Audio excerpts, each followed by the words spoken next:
Galing ng ano, gano'n lang pala diskarte, pitik-pitik lang.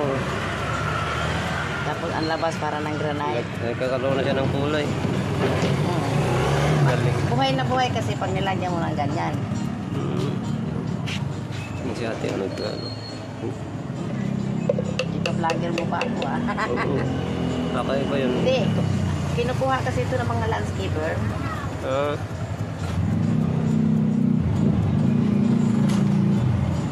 Yan lang ang diskarte sa buhay. Para magkaroon ng buhay yung ating mga paso. Kailangan, Pero pag dinikit mo yung ano, yung brass, ay hindi pwede. hindi pwede, kailangan nakalayo pala Oo, dyan. malalaki yung magdudungis. Kailangan nasa distansya.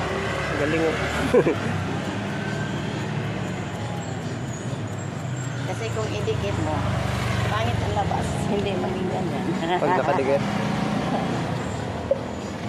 Kasi yung tansik na buo, ano,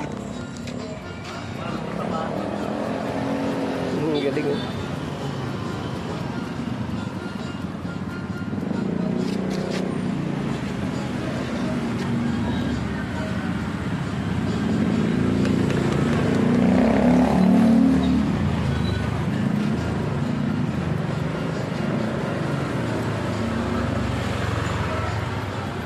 para ang labas niya, parang granite. Diba? Parang ano, pantay na pantay. Kailangan lang magaan ang kamay mo sa pag-ano. At saka yung timpla ng ibabatik mo, hindi pwedeng malapot. Ilan taon ka na nagaganyan, te? 3. Kaya pala sanay na sanay ka na eh. Hindi kasi ako nagbabagsak sa mga tindahan. Mga sariling ano lang, sariling gawa. Nagbabagsak ako sa Quezon City. Na may malapit sa Kasamilan. Yung din natin yung ano, pitik. Galing oh.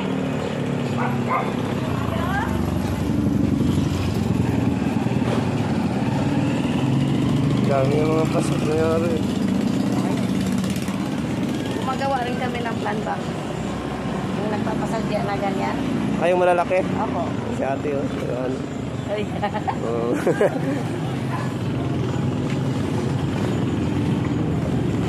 Diba?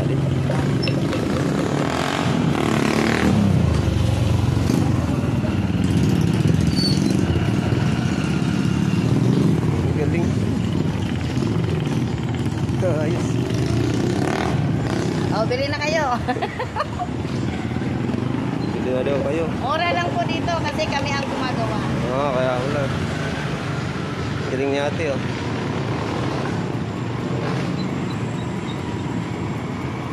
Tinipitik-pitik lang niya. Ate.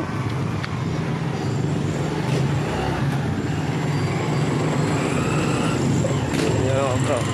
Tinipitik-pitik lang ni ate. Ang galing. Ang galing niyan. Galing noon eh. Diba? Ayan, ate, dami niyan mga paso. Pag puti, hindi siya pwede no, kasi puti ay itim din pag puti, itim din yung ano. Depende, may nagre-request din ng green ka color, ka ng green.